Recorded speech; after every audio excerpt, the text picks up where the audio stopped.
Live from YMSL Studios, welcome to the Doug Less Report. I'm your host, Bobby Morabia, with NRJ and Norman.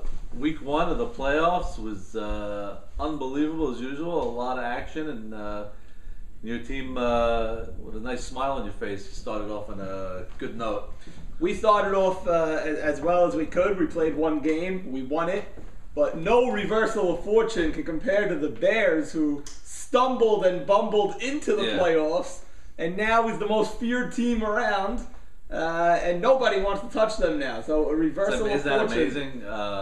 Moses Eastman, starting pitcher, wasn't even drafted, and every team fears him right now. It's crazy. Not drafted. This team was, the Bears are the team that was picked by All In, which we'll get into, of course. And now this week we're hearing all different rumors about who the Pirates are going to pick, and everyone's saying any team except the Bears. Yeah, it's amazing. Complete 180 turnaround. So let's start off with first of all the play-in game, which was the Hurricanes versus the Braves. And if there was ever a microcosm of the Braves season, it was on Sunday. All pitching and no offense. It's crazy. And it came into fruition this week again.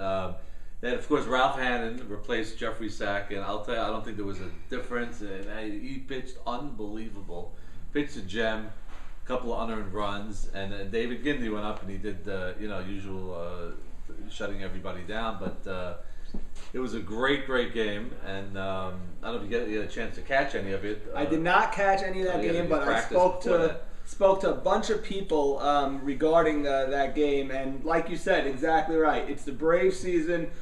Jeffrey Sacker wasn't there, didn't matter. They put in Ralph Hannon, same exact game. Sam Michon wasn't there. They sorely missed his bat, but this is a typical Brave game where they don't score. Morris Harari hits another home run. So that's their sole scoring. They did have another game this year where they only scored one, and he had a solo home run also. I think they won that game 1-0, believe it or not. But it's just a shame. Erwin Cohen and A.D. Cohen never got it going this year. No. They never started hitting, and that's it. We said and of course, besides Jeffrey Sacker missing the game, their biggest offensive threat, Sam Michon, was away. So that was, another added insult. And he's their shortstop. Yeah. They moved Harari to short, which is a move I questioned. I didn't know if he could handle it, and they say he made every single play. Yeah, he made the play. Actually, they were entitled, because they were missing 3 guys, they were entitled to a sub, and they actually got a pretty good sub for 11th round, which was Joey Bawaba. Yeah, it was a smart pick. Very, very smart. Yeah, he almost had 480 this year, and he could play any position in the infield. He was definitely helped them out a little bit. But there was a play in the game which to me was the turning point of the game, and I want to see if you even knew about this. In the top of the first, Nathan Batesh was on third with 1 out, and Morris Harari was at the plate. He hits a dribbler down the first baseline, which David Gindey fielded, got him out. But anyway, he called the ump called catcher's interference on him, and in essence, he was awarded first base. It's a dead ball, and he was awarded first base, and so it was first and third with 1 out. Now they were happy. No problem. The heart of the order's coming up. Next pitch, A.B. Cohen grounds it, the hard ground at its feet. Goldberg steps on second, throws to first. They got out of the inning. The next inning, the ump tells, I think it was mentioned he's talking to Sammy Towell and to a couple of guys on the Braves, and he said, you could have declined the catcher's interference. Really? Yeah. And in other words, so basically they could have said, no, we don't want that. We'd rather. And meanwhile, if we had Nathan Batesh scored easily on that grounded down the first baseline, because it was a 4. Oh my God. So you could decline it, but the ball is still live. It would have been. In other words, it would have been out. You can decline the interference, and he would have been out. Like it would have been no, it was out at first, and the run would have scored. So they were joking on the sideline. That's going to come back to haunt us the way our team scores. But I don't know anybody other than Eddie Michon who would have known that rule.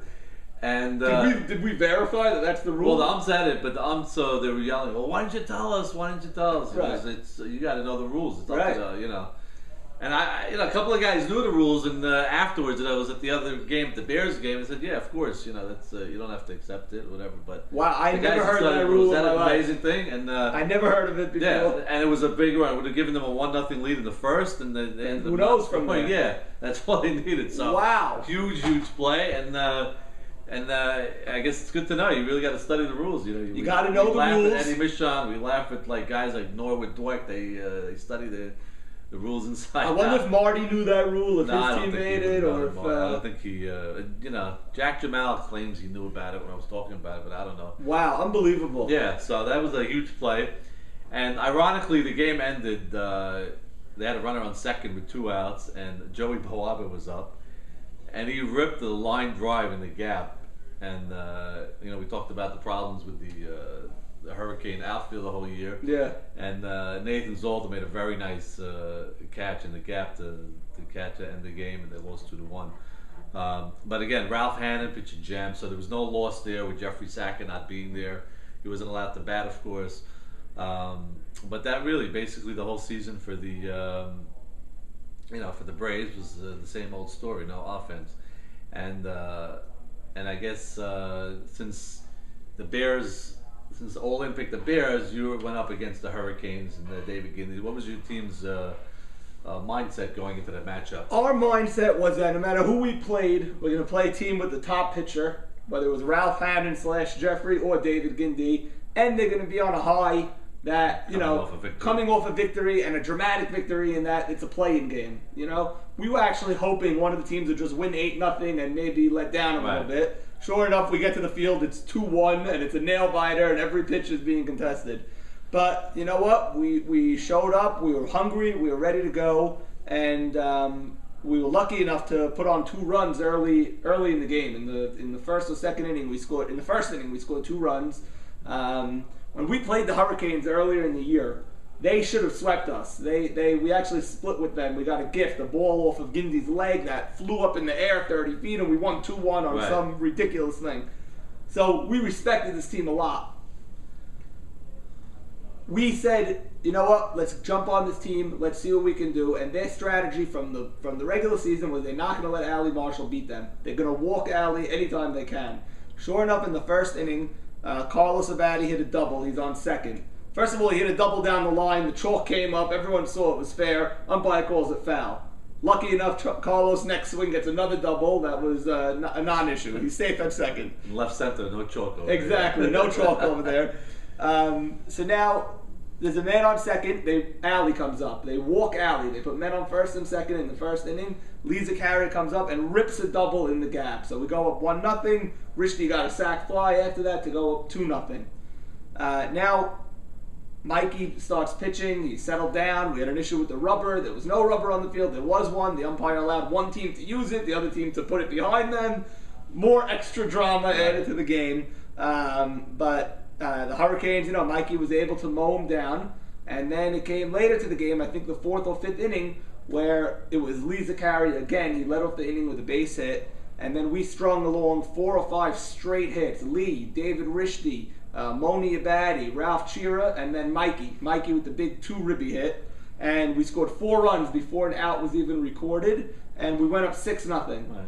Sure enough, you think the game's out of reach.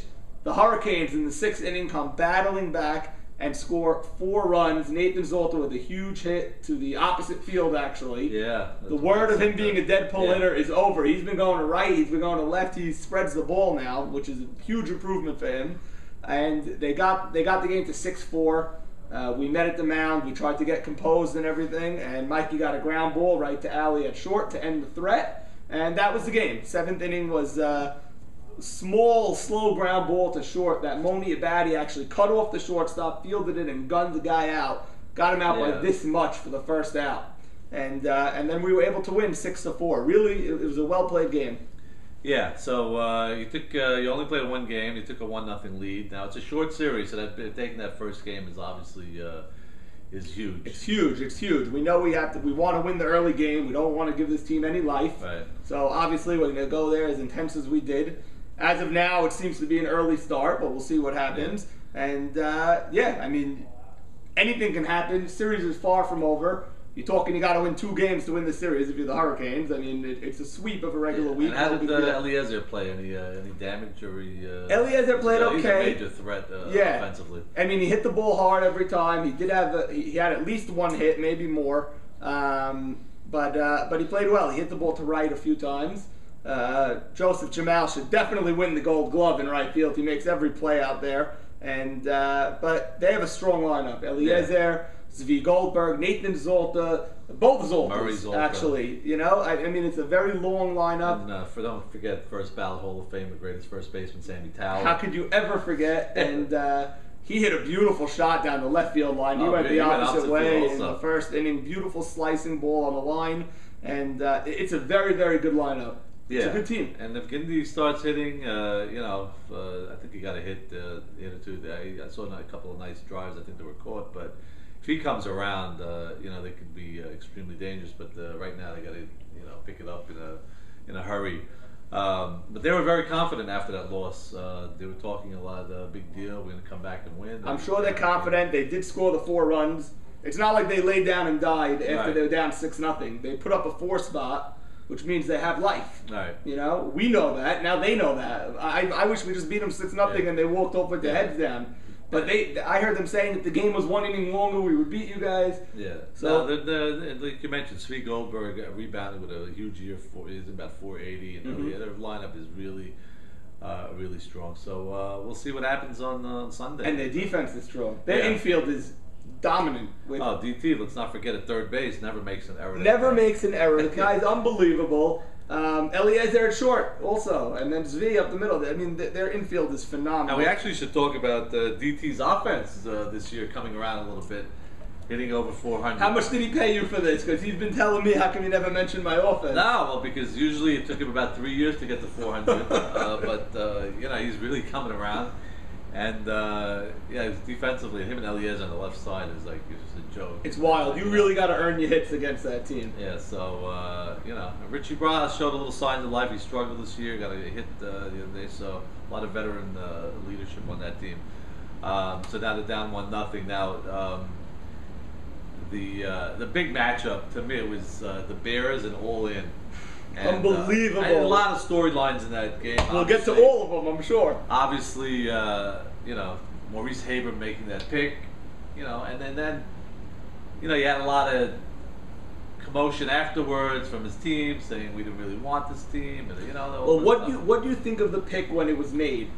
Don't look at it now. I thought it was a good pick. Yeah, I had no problem with it at all. I mean, I looked at it, I'm looking at the options, what they were. So I don't know if they wanted to face you. There would be no reason to after coming off 2 one-run games against you. So that was like an even match. Now you had the other team was the Braves without Jeffrey Saka, but for 1 game, I guess they were worried that if they didn't win, they would have to face Saka. Right. And they didn't want to face the Hurricanes who swept them. Now you're looking at a team that was struggling the whole second half, and their pitcher the last week was Eddie Michon. So, I mean, and the backup pitcher was a guy that was not even drafted. I gotta tell you, when they made the pick, I thought it was the right pick also. It is the right pick. So, and let's not forget, the Bears had only beaten Hustle the last 2 weeks in these game 3s. One of them, Mavora, coughed up the 7th inning lead. Before that, I was looking back at the Bears' last 4 or 5 weeks of the season. They were really, really struggling a lot. Their only wins were they had a win against the White Sox and 2 wins against Hustle since May. I mean, that's it. So they hadn't beaten a playoff team since May. I mean, that's since the middle of May, early May, like maybe 5-6 weeks they went. They really, really were struggling. And I think All Out actually overlooked them. I mean, because from what I heard when I got to the field is that the Bears were up 6-2, 7-2, something like that. Well, I mean, 5 minutes before the game, Eddie Michon thought he was getting the ball. They really did not know who was getting the ball. I guess they decided Moses the very last second. Well, I am actually attached to the emails of the Bears organization. They don't know that, but I have sources where my email address, I get all their emails. It's a hacking thing. And Morris Casson named Nemi as the pitcher. Nemi. Right. Not Eddie Michon. That was part of a bluff, maybe? Eddie Michon then demanded the ball from Morris Casson, so then Eddie got the ball, and then Moses, with an impassioned plea, right before the game said, I know what I was doing wrong. He actually had a side session with Max Sutton of the defunct White Sox organization. He said, I know what I was doing wrong. I know what it takes to win in this league. I've won before. I want the ball. Put me on a short leash if you want, but I want the ball to start the game. And he was fabulous. Yeah. Well, you know, ironically with Moses, June is his month. You know, Mr. October, Mr. June. Yeah. The hotter it gets, the better he is. And it was a stifling day on Sunday. And you know, he really picked up the, you know, he really took the bull by the horns and really picked up the team. I think, you know, you would think right off the bat that you know, they jumped on Leo, and Leo was another storyline. You know, that was struggling the last few weeks, and he was sort of on a short leash also. Pitched a couple of gems, got him back, and they, you know, they really thought they had him all figured out, but. They were, you know, he walked with a lot of guys, and then he was behind, constantly behind, and they hit him hard when they didn't walk him, you know? They hit him hard. Well, listen, we all knew about the Bears' offense. No question about it. That offense is stacked from A to Z. And, you know, Eddie Michon and Rishti had a huge day again, Eddie Rishti, and Eshko, and Zeke Dweck, and another big story is Morris Cassian, who was laid out with his back problem the week before, that big 3 games for the final week of the season. The aforementioned Max Sutton was supposed to fill in for him, but then Morris delayed his surgery and came and played unbelievable. And we're going to talk a little more about that. Once again, our phone lines are open, 732-5-YMSL-55. That's 732-5-YMSL-55. So the first game was really not much of a game at all. The Bears jumped all over them. The final score was 8-2. I was shocked, though. To me, that means that the all-in team was not really fully prepared for the Bears. I mean, I don't know how you could lose 8-2 to a team that was struggling so much unless they really got fired up from the fact that they were picked by the other opponent, which seems to be a theme that's been happening over the last couple of years, or you just overlook them. I don't know. I mean, I spoke to a couple of people on the Bears. They did feel slighted. Not so much that they got picked, because I think everyone thought they should get picked, but just the fact that the way All In showed up and thought the series was going to be a sweep in the other direction, you know? Yeah, I mean, listen, really that would only depend on the pitching, because you knew their offense and their defense were great. So, you know, if Moses had nothing on him and was walking a bunch of guys, and they were going to explode. But man for man, as far as the players go on the field, they're even. Maybe the Bears were even better. Yeah. I mean, their edge was probably Leo, but I mean, if he's, you know, walking guys, and there is no edge for them, so now let's go to the big game, because now, all right, fine, maybe they overlooked them in game 1. It's 8-2, whatever it is. Now it's time to regroup for game 2. All in facing elimination. Right. The second game, I have to say, turned out to be one of the best games in YMSL history. It's fabulous. And again, Bears were up. No, the Bears were down 3-2, like in the 4th inning or so. And Eddie Rishti hit the home run to left field, which gave the Bears a 1-run lead. They went up 4-3. Right? Now, they added on a couple of more runs. They went up 6-3 in the last inning. 2 outs. Nothing really going on for All In. Big Bears about to be, advancing to the next round, and all of a sudden, from the dead comes the All In organization. Do you want to paint the scene? Yeah. Well, do you have all the?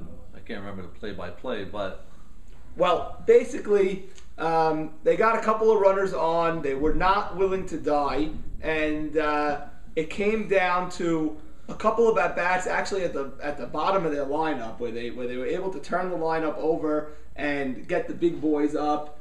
Henry, Jimmy Malach, everybody contributing in this crazy, crazy rally. They somehow, with 2 outs, tie the game. They make the score 6-6 with 2 outs. Jackie Haber on second base. And we'll get to how they got it to 6-6. We'll go over the play-by-play. But for now, they tie the game in miraculous fashion. The fans in Chicago of the Bears did not know what hit.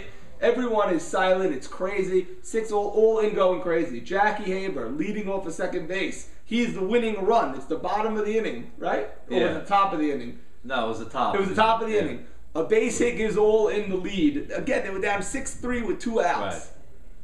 All of a sudden, a pitch comes delivered, and you hear the umpire from second base wave his arms, call timeout, that the runner left early. And that's when all hell broke loose. And, you know, we have the, you know, YMSL Network, of course, was on hand, and we do have video proof that he left way early. And he got a couple of warnings, not him personally, but the team, about doing it in the game. And, he was halfway to the third before the pitch was released. That's what they say. I didn't see the video yet. The umpire was standing right behind him, so, I mean, it was a no-brainer, really. I mean, but of course, All In was up in arms and, basically attacked the umpire. A few things to go over. First of all, the umpire said, and people from both teams have admitted, that the umpire did warn the All In team for leaving early. Different guy, not Jackie Haber. Right. As recently as 1 inning before. Right. That he warned them, don't leave early, don't make me make the call. So he actually wasn't dying to make a call that. And he gave him enough chances. From what I hear from the video room is that they have proof that he left very, very early. Yeah. I'm interested in seeing the video and seeing how early he actually left, because the Bears are saying he was almost at third base already. And here we go. We're looking at the video. No, it's a still picture. It's a still of the ball in the air and nobody on second base. Where is he? This is on the way to the mound. And he's behind Moses. Okay. Moses, yeah. There's a picture is this posted yet? Posted it. Let's go. Check your Instagrams right now. There's a picture we're gonna post right now that shows him way off the base when the pitch is not even halfway to the plate yet. You know. He had 2 calls waiting. Okay. Who's on the phone? Let's take line a call. 2 is Big Solly. Line 1. Don't worry about it. All right. Solly in the air. Hey, Bob. How you doing? What's up, Big Solly of the Hustle Insane organization? Yeah. What's up, guys? Before I get into the Hustle organization and how season at a glance, I just want to thank Bobby and the rest of the YMSL staff for a great baseball season. You guys are on top notch stuff, and I just want to thank everybody there. Hopefully, thank you. Back next year. Awesome. Now, Solly, you battled injuries all year, but you were still able to be a major contributor and factor in the Hustle team. I think the biggest loss of the year was when you guys were up in that last inning against the Bears the week before, the week 8 last inning when Mavora gave up that 4-3 lead in the last inning. I think that really... Oh, he pitched around a couple of guys. He pitched around Eddie Rishti and Eddie Michon. And I don't even know if he actually pitched around them or if he just... Well, he wasn't no part of them. No, he definitely... You think so? I don't know. But either way, I mean, that was... I'll give you that. I think he didn't really give him anything to hit, so kind of in a way you could say pitched around, but I think it was more, I don't think we used to that. We used to coming back from 6-0 and 8-0 deficits the whole year instead of being that close to the game. So I don't know. Our team was kind of boneheadish this year between the base running mistakes, which happen 2-3 times every week, the throwing errors all over the place. But we thought we had a good team. Actually, in the last week, you had a couple of base running issues. I think, I forgot which guy ran over second base and was tagged out. Maybe Picciotto, I'm not sure. Picciotto rounded second and got tagged out at second. Albert Levy got thrown out at home on a tag up. Right. And Zach got, I don't know what you want to call that one, but he got tagged up when we were down 8-6 in the sixth. Oh, that was a huge play. Huge play. I think, man, first person, second one out. Yeah. Ike Mavora was up next, and then I was up after Ike Mavora. So it was kind of a big play, but it wasn't just that one play. I'm telling you, we got thrown out 3 times in big games. We're down 8-0, 6-0, 11-1. You can't. Yeah, you guys had a lot of comebacks this year, which was to me your offense. We mentioned Steven Safdie had an outstanding year. Yourself and Mavora. I mean, guys were putting up. Not even Albert Levy had a pretty good offensive year. But I think Steven Safdie was incredible this year. Or even Avi. Avi was. Yeah. He's always been a good hitter. He just always sometimes hits the ball hard and right to somebody. Yeah. My year wasn't that good thanks to my lovely injury that prohibited me for 3 weeks, and thank God to all those rainouts, I got like a 5 to 6 week rest. Right. Got back. But then you had to play the triple headers back to back. You know what? The funny thing is, it didn't hurt me. So it hurt our team. It's very hard to win 3 games, and after that first triple header, we won the first game. Second game we were winning.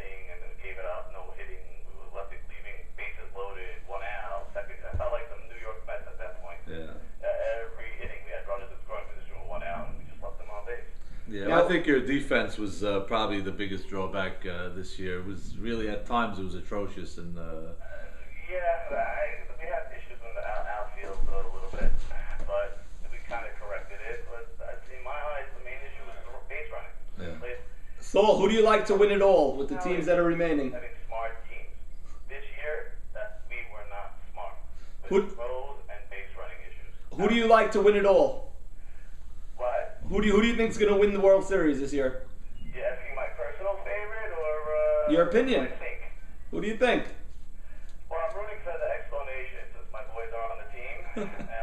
But I think the Pirates really have a legitimate shot of taking the title this year. There you go. Notch one up for the Pirates for Big Sully over you see there. Myers Safdie being a World Series pitcher. But Wow. If you look at this year it's not like last year. Last year you had the two best pitchers. Who's on the other This one? year it's more like the best pitchers are really out. Yeah. All right. Thank you for the call. All right, Solly. Thank you. All right, guys. Again, All right. thank you for everything. You guys make it entertaining. You guys, this is the reason why I don't join any other league. It's like AA. So. No reason to. All right. You guys have a Thank you, Thanks a Saul. lot. You too. Caller on the air. How are you? Very good. Who's this? Lower your radio, please. Andrew McCutcheon, DBA, Sam and St. Sutton, Pittsburgh Pirates organization. How are you? Oh, wow. Sam Insane Sam doing Insane business Sutton. as. How you doing, Mr. Sutton? I'm good, also known as Mr. Asdap. Everything good about you guys? Yeah, everything's good. We're waiting the big announcement from your captain, Joe Chira, about his selection on Sunday. I just talked in literally about 5 minutes, about 7 minutes ago live. I just landed and no point intended, Norm. First of all, Norm, how are you? Good? I'm doing great. How are you? I am not sketching you. I literally just came from your sister city. I was in Ottawa today. Oh, okay. I just landed. I was there on business, and I was in Canada. So I just wanted to tell you that we are. It's a verbatim text I just got from Joe. I asked him kindly, if I can speak on behalf of the Pittsburgh Pirate organization, and B, if he would be so kind as to not name the selection tonight and wait till he listens to what I have to say on the air tonight. Okay. And being one of the veterans on the team, I've been playing in the league for a while. I've won several titles. I honestly am going to give you some reasons tonight why I don't agree with who they want to select. And it's not in pencil or pen, but I will give you all the reasons why I believe who they want to pick is not agreed upon. Okay. And why I believe should be right. Okay. Thank you for the intro. Now let's get to some business. Who do they want to pick? Who do you want to pick? And is there an official pick coming at any point? There's going to be an official pick, obviously, because we can't just take the trophy. I mean, that's got to happen eventually. I think you agree with that, Norm. Eventually, we have to make a selection. You're not just going to let us have an awards dinner at somebody's house and say, okay, you guys take over. Well, you can have a barbecue whenever you want, but what I'm asking is, are you going to wait till the Expos Hurricanes game is over, the series is over, or are you going to make a pick from before that game? Excellent question, and here comes the answer. Well, first of all, I said from Sunday when I spoke to both Albert Gamal, who's, by the way, without a doubt, if there's got to be a recount if this guy is suing the MVP. I'm just going to tell you that from now. But besides any of that, I spoke to every one of the team guys we have company email we send out always, every Sunday. Usually in the beginning of the year it wasn't good emails, but after Sunday's game we send out some mass emails, and everybody voiced their opinion, who they want to play, who they want to play. And I wrote literally a 6-page email to the team who I would select and why I wouldn't select this guy. I got to be honest with you, Norm. A lot of people initially wanted to play you, and no disrespect to the 8, 9, 10 hitters in your team, but I will tell you this: the first 7 guys in your lineup, I don't care what anybody says, and I don't know if it's in actual order, but between Sonny Shalom, Lisa Carrier, Ali Marshall, who's probably arguably first or second best player in the history of the league. He can literally carry a team on his shoulder. David Rishby, who's probably one of the greatest playoff hitters in the last 5 years. You can look at his numbers. Trust me, it's over 500. And guys like this kid, Monty Money or Moli Abadi, Carlos Abadi. I mean, it goes on and on and on. I mean, everybody says we have a potent lineup, and I agree we do. There are no outs in your lineup. And right now, I heard Mikey Schaum. I haven't seen him hit lately, but I heard he's hitting moonshots. Mikey Schaum's hitting the cover of the ball. Ralphie Cheer is hitting the ball harder than anybody. And yours truly, NRJ, had a pretty good year. I had a pretty good year. And what about Sifu, who batted 480 this year, or 460, or something like that? It sounds like they should be checking your team's bats, not mine.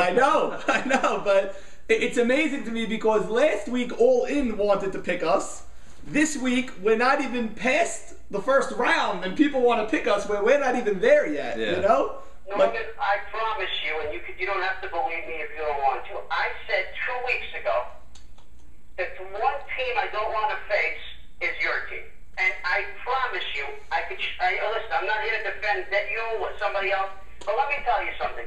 Nathan Cowell's team, that's at 105, and speaking of 105, I believe if we pick them and they listen to me, that will be the exit they all take right after the game and get back to their winter homes. That team, they're bottom of the order. They have 5 outs in their lineup. That means if they don't score in the first inning, you got to wait till the 4th inning to bat.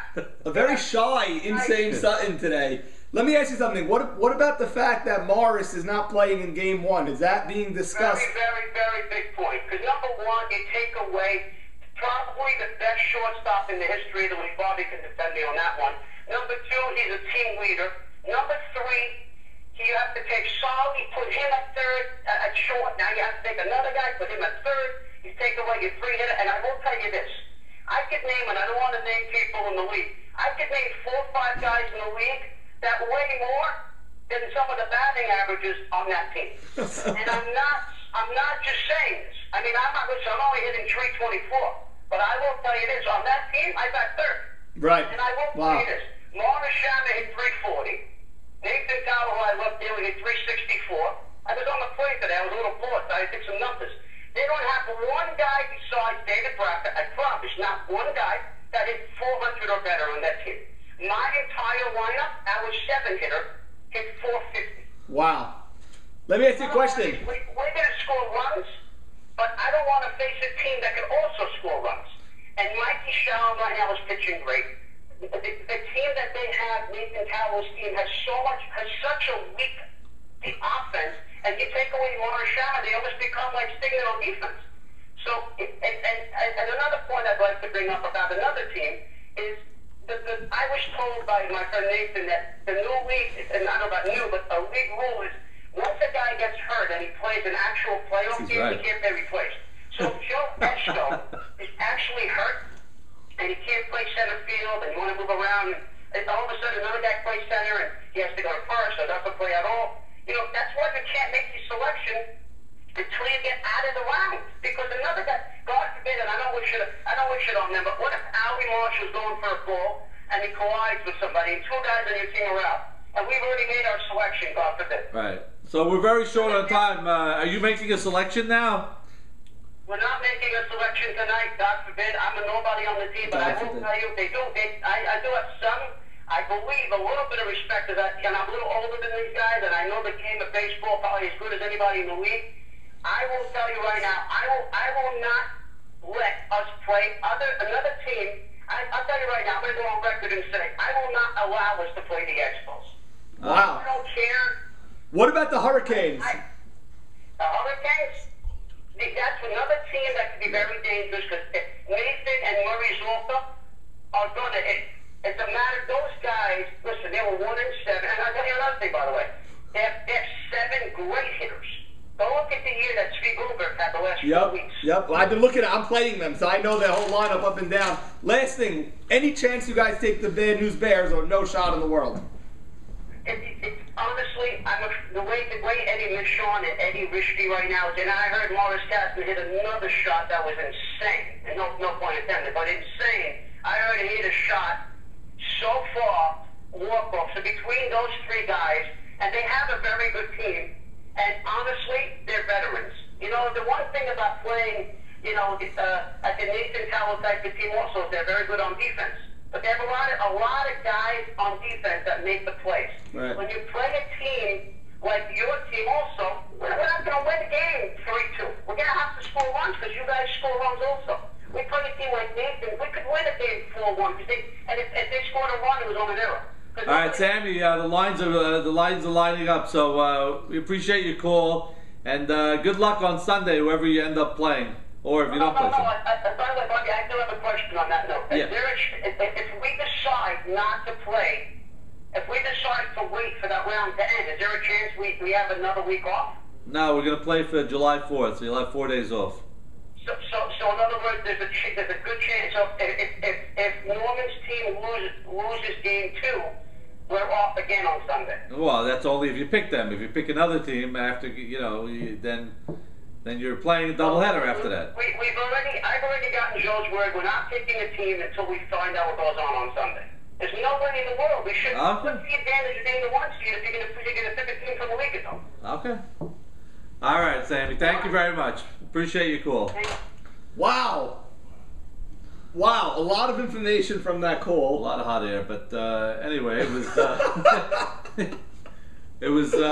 Well, you see what's going inside their team right now. Half the team wants the Expos / Hurricanes. Right. Half the team wants all Exit 105. No, it doesn't seem like the Expos / Hurricanes. It seems the Expos / 105. In other words, if the Hurricanes end up winning, they're not going to pick the Hurricanes. So it's not the winner of the Expos Hurricanes series. Right. It's the Expos, so... I guess so. Half the team wants the Expos. Nobody wants the Hurricanes. No. Nobody wants the Bears. The two teams with the worst records that are remaining from the regular season. It's all about who gets hot at the end of the year. The Hurricanes and the Bears. Right. The Hurricanes were 1-7, and they got hot as fire at the end of the year. And the Bears, just by this past week, sweeping all of a sudden is the most feared team in the league. Now, if they end up picking 105, they could have started the series like a week ago. They could have started the series 2 weeks ago, yeah. Save ourselves all this time, you know what I'm saying? So, I don't even know what happened where we were with this. We were talking about the Jackie Haber lead on second base. Okay, yeah. That so was now the picture has been posted. Anyone can see it. Right. No, it was no question about it. I mean, they went down Russamano's throat, but it was, then you had the guys. You can't make a call that inning at that time. So if it's a call, it's a call. You can't say it's... Well, not only... There's 2 points I want to make.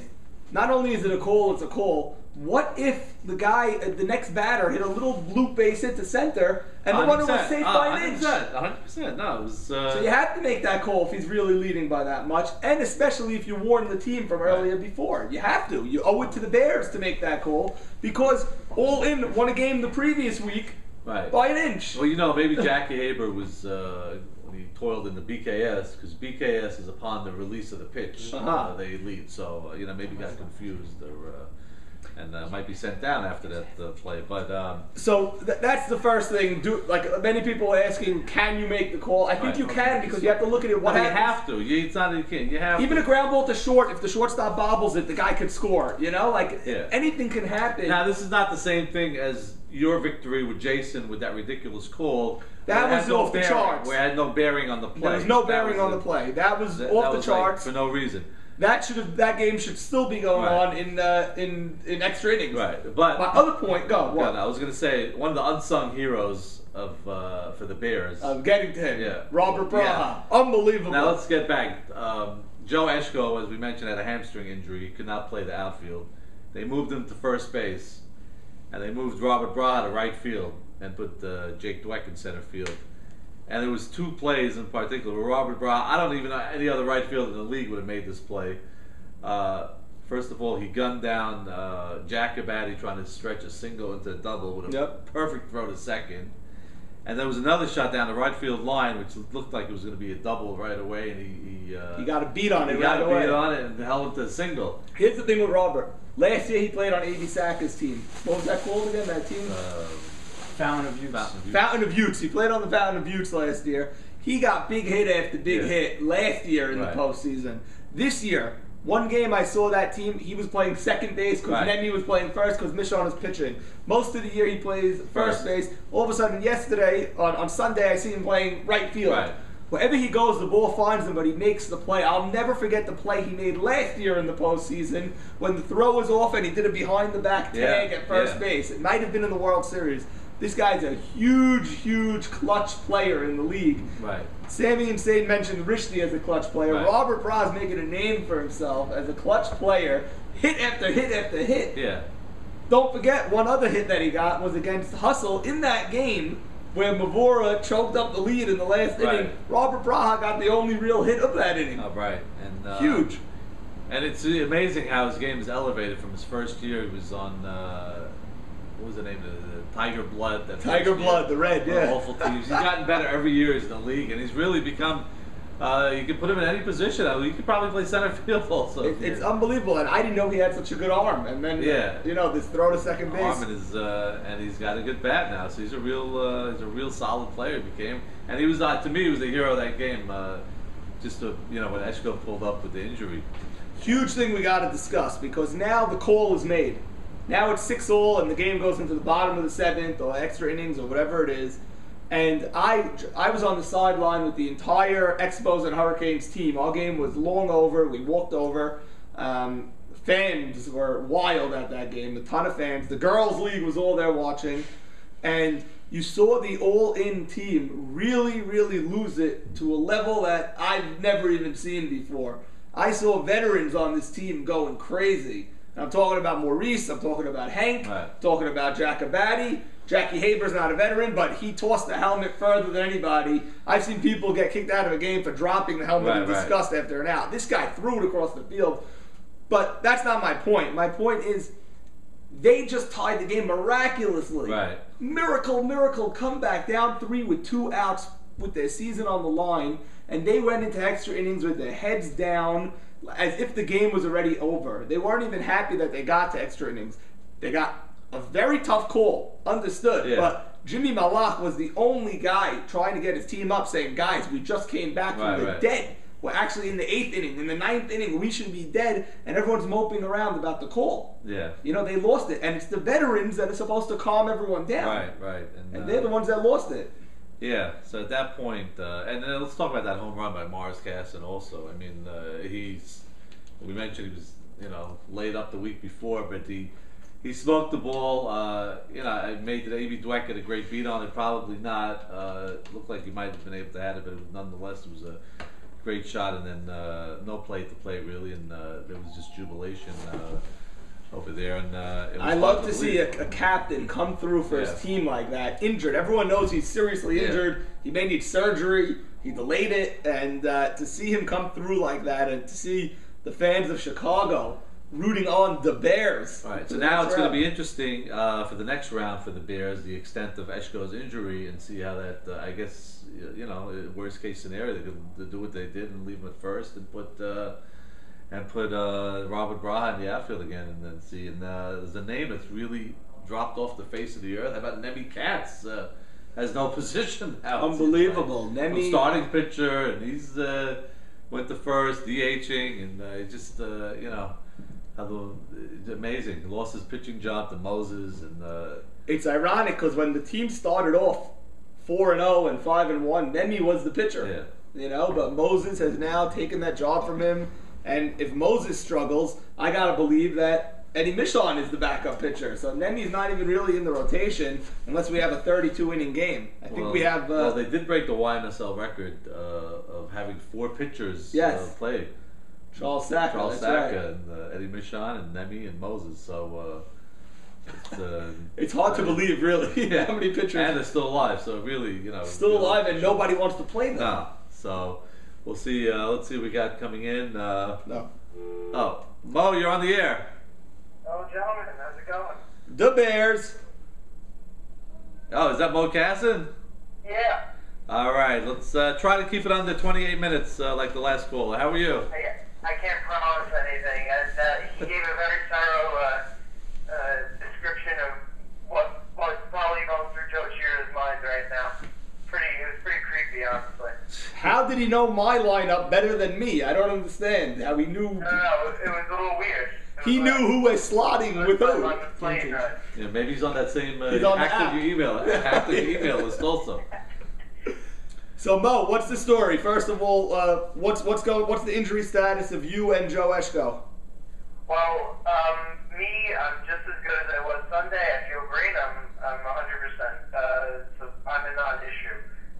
far as Joe Eshko, the speculation, everyone's saying different things. He's all right. I just spoke with him. He's telling me he's feeling better every day and that he'll be ready to go play center Sunday.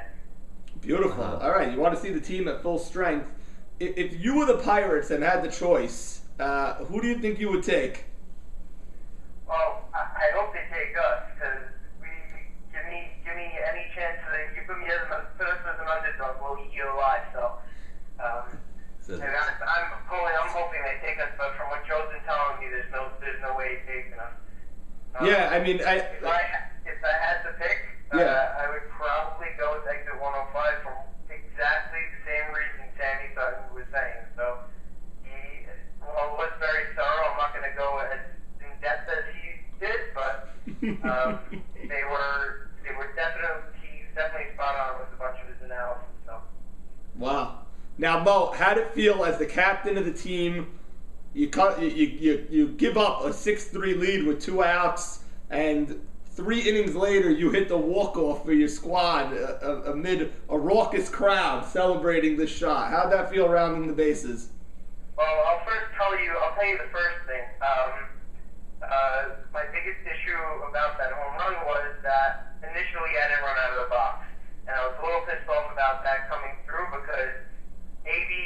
Dweck looked like he was camping under the ball, and I thought it was an automatic. I thought it was an out, and I was sort of disgusted a little bit. Then I started jetting him. Then I saw him getting on his horse, and I said, "All right, let's start running him off." And then I made it around the bases, scored, and was swamped at the plate. But as far as Brady giving up that lead, that was pretty. I just didn't want to lose the lead. I didn't want to go down 7-6 going into the bottom of the ninth, bottom of the seventh, because if we did that, the team gets down. We actually have to win the game in the ninth, or we have to tie it in the seventh. We have to tie it in the seventh. Right. So if we go in with the tiebreaker, at least either we can win it or we can take it into extra. Now, were you guys pushing the umpire throughout the game? Were you telling the umpire that they were leaving early or anything? Or no, I actually hadn't seen anything.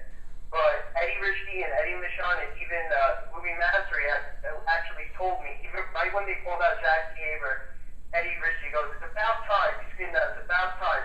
So we walked off the field and that was it. But I guess Eddie was watching and seeing it the entire game. So. Well, I think the umpire was also noticing it, but it wasn't like it was a blatant call. So I mean, he had to make it. And I want to give a lot of credit to the camera crew on that fine snapshot. YMSL Network, we're like TMZ. You can't. Obviously. By the way, the camera crew is also going to release the arrival of JT of the White Sox from the golf course in his stretch limo. He arrived to see the end of your game as well. That must have been exciting. Oh yeah, it's always good to see JT at the field. Whether he brings his clubs, his bats, his lacrosse stick, I don't know, whatever he does, it's just nice to see him. We appreciate his presence. So Mars, I guess no changes for the next round. I guess you're going to stick with Moses after that performance on Sunday. Yeah, I think we got him. Moses looked unbelievable on Sunday, and he's a workhorse. Like, he's the one that really kept us in the game. I mean, you talk about a bunch of different things, whether it's Robert Braha's outstanding play, and Eddie, and both Eddies, Louis Mastery turning a double play, the outfield throughout maybe, I think, 8 runners at second base and home. That's another thing we got to talk about. I mean, they could, the All-In could talk about the umpire with the lead run. They must have got thrown out 7 or 8 times on the bases, as we mentioned. Their base running, they took a lot of risks, and they just didn't know what they were dealing with. Right. I think we have one of the strongest, if not the strongest, outfield in the league, with Joe Eshko's arm and Jake Dweck's arm, throwing guys out at second, and then Robert Braha. We were just very instinctual. We played with our heads on a swivel. Robert Braha making a play at first base, throwing it straight home to Murray Tallow, make the tag. Murray told me after the game, he goes, "I never had more fun in my life playing catcher, made 3 plays at the plate, saved the game, saved the run." Wow. Any thought of keeping Robert Braha in the outfield now with your guys coming back, or? Well, it all depends on how Eshko's feeling, but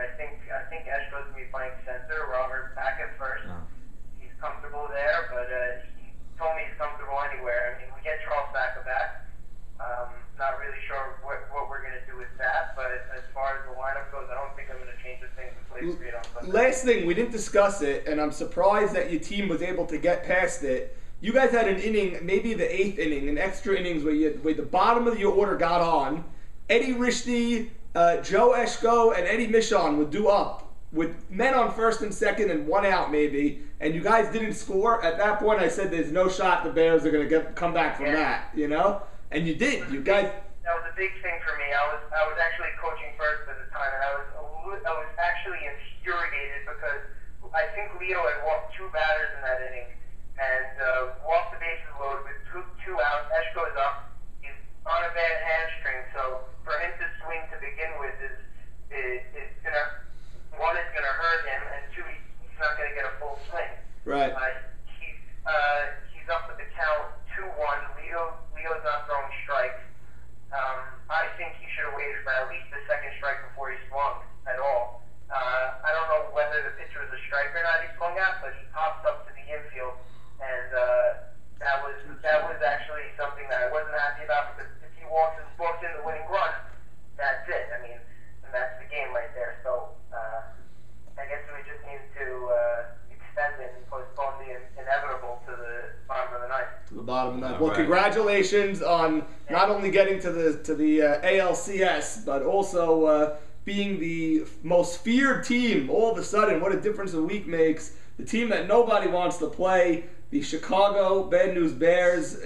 Congratulations on moving on. Thank you very much, boys. All right, thanks a lot, Mo.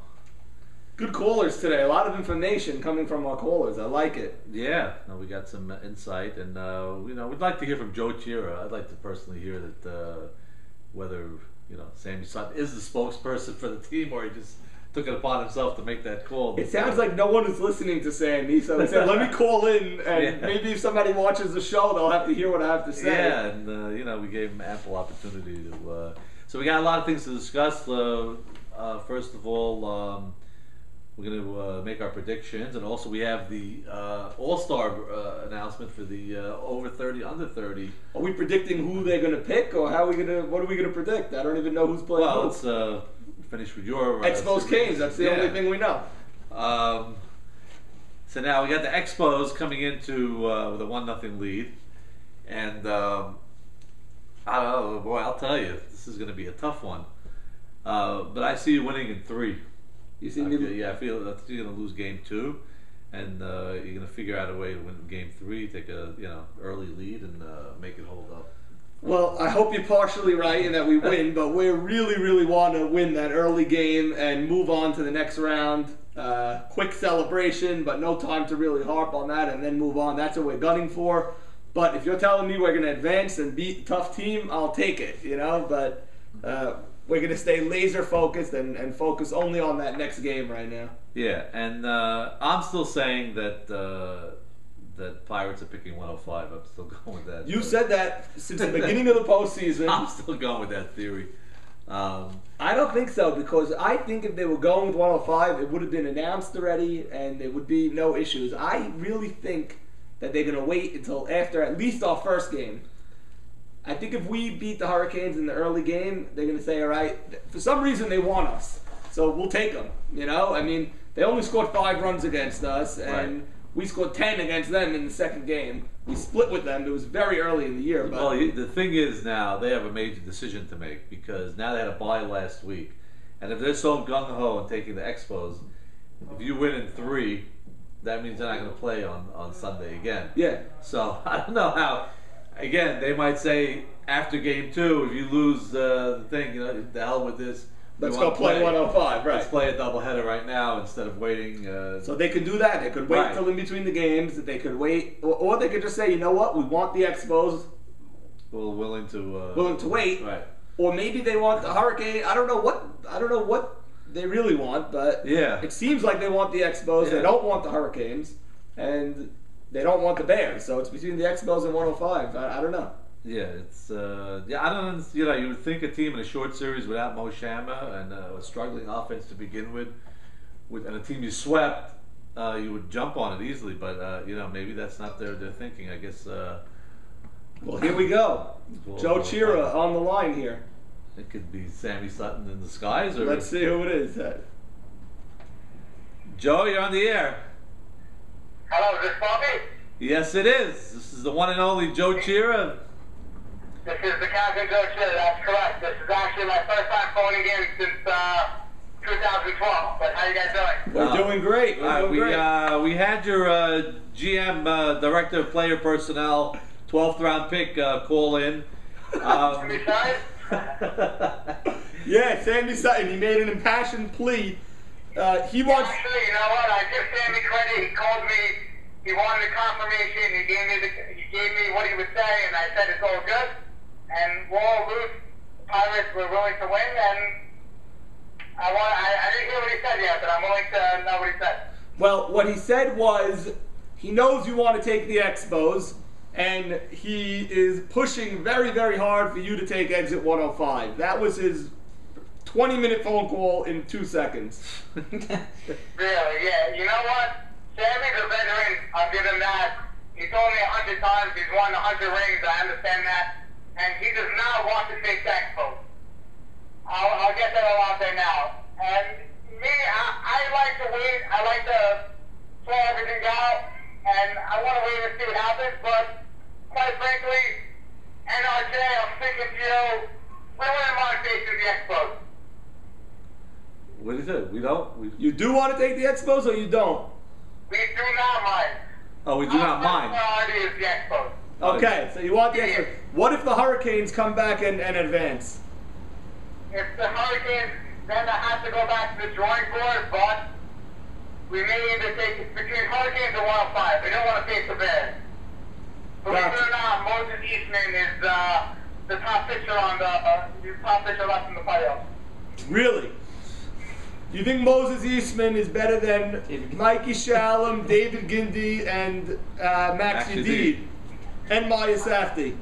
I don't think that, but it's just that the Bears have a very strong lineup, and you know the Pirates, our team is built around a strong lineup, so they can sort of keep up with us, or maybe exceed, or maybe go a little less. But they have a very strong lineup. We don't want to face the Bears.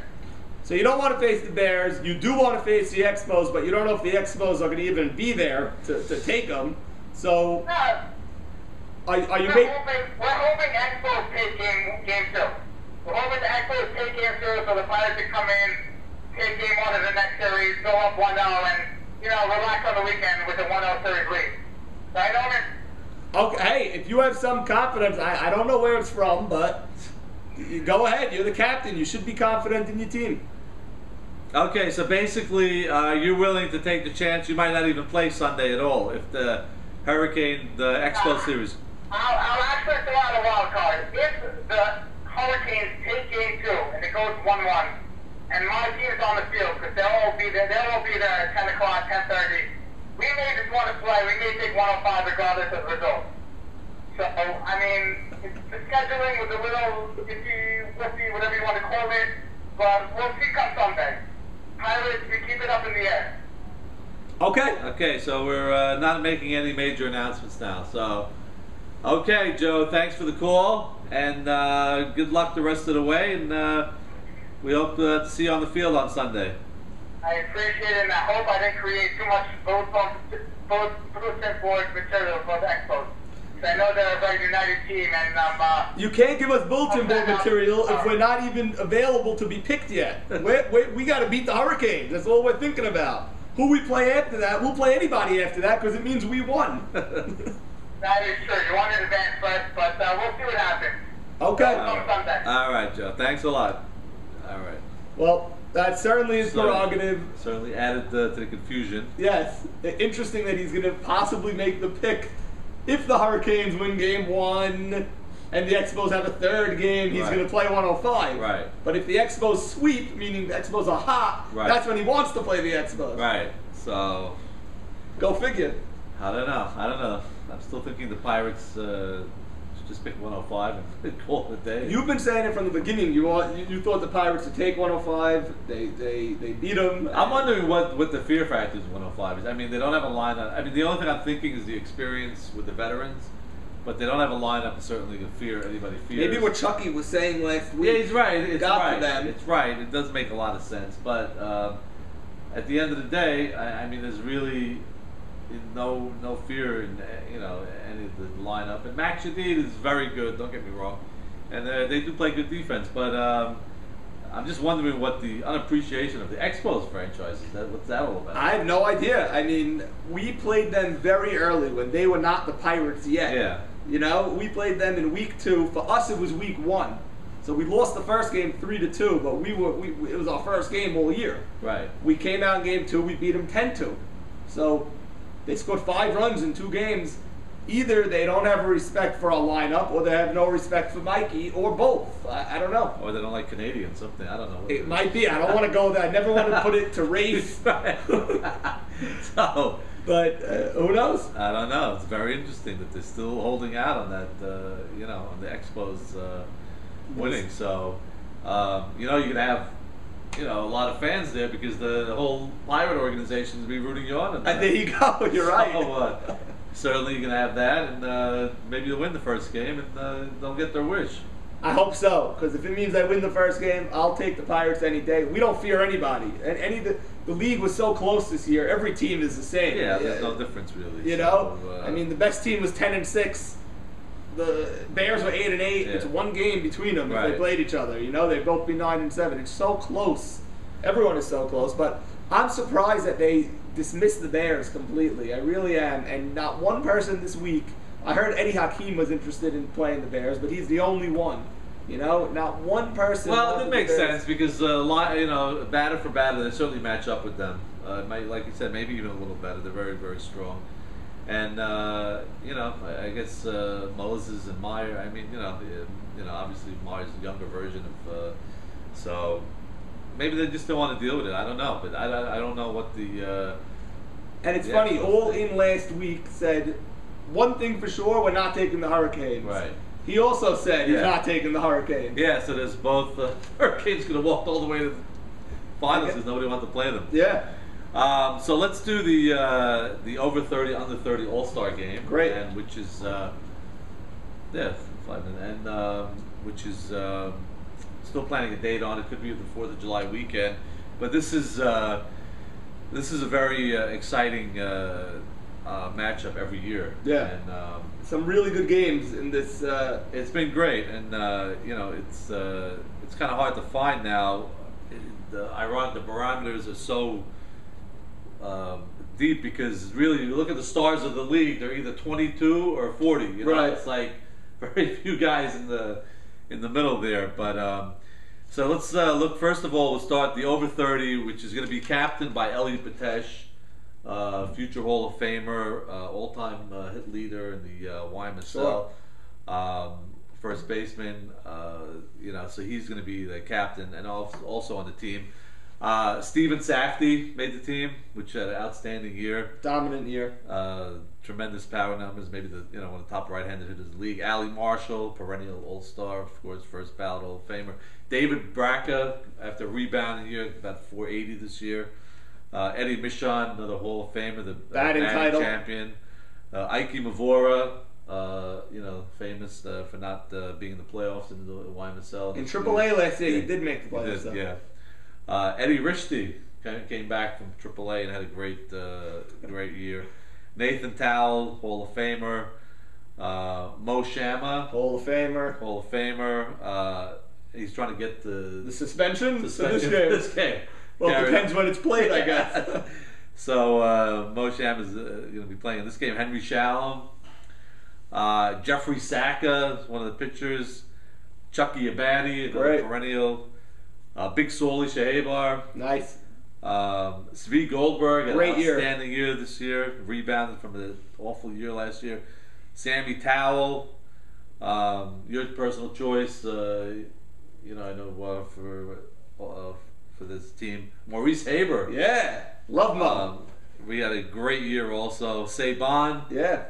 Jaime Shama, another guy who never really makes it, but he had a great year this year. Right. NRJ. There you go.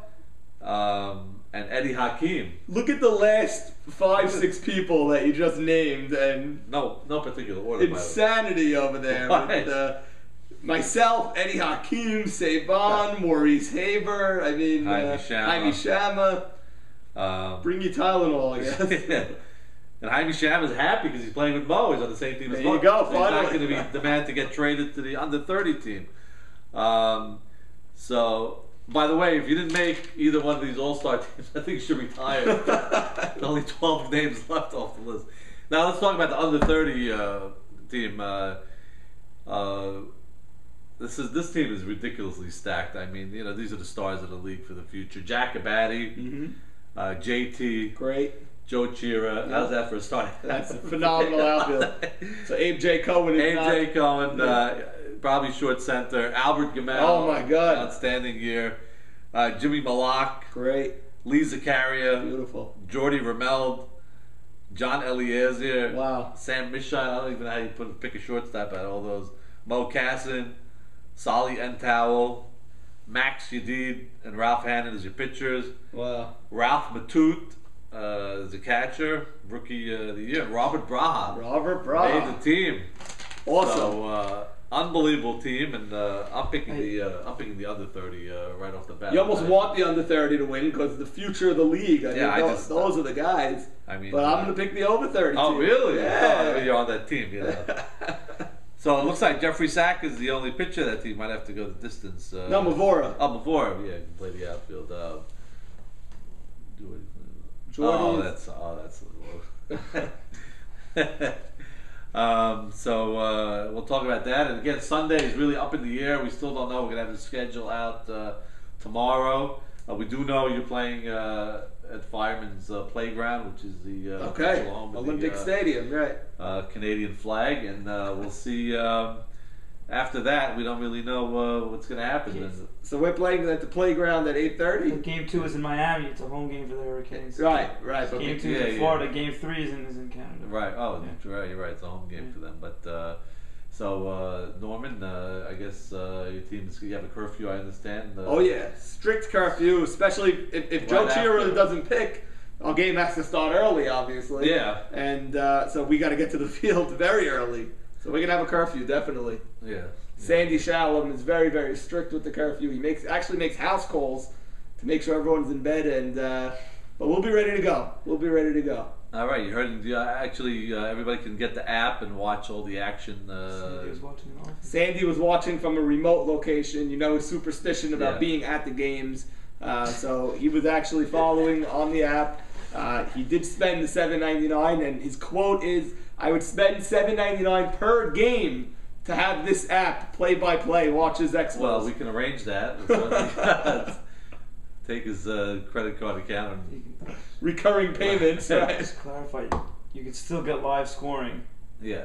For free. Right, the free app still has scoring. You can still get the live score, you just can't get the detailed play-by-play spray chart. By the way, this app was viewed in Barcelona, where Sam Mishon was, and Jeffrey Sack in Israel. Elliot Anteby. So people got a play-by-play up to the second usage out of that, and it was unbelievable. It's a talk of the community, actually, for all softball fans. And so Norman, good luck on Sunday. Thank you. And hopefully when we reconvene next week, you'll still be alive. And, I hope so, man. In the playoffs. It's all about who gets hot now. Regular season is the past is prologue, as they say. Yeah. It's all about now. And next week we're going to meet, I guess, earlier, because we are planning to have like a 4th of July game, so we'll have to figure that one out. And I understand you told your team that to load up next week, and could be a lot of action. We hope we're alive to play a lot of softball next week. That's the goal. All the barbecues on the back burner. That's right. So that's it for everybody. Good night, and we'll look forward to seeing everybody. They don't celebrate July 4th in Canada anyway. Oh, that's true. That's true.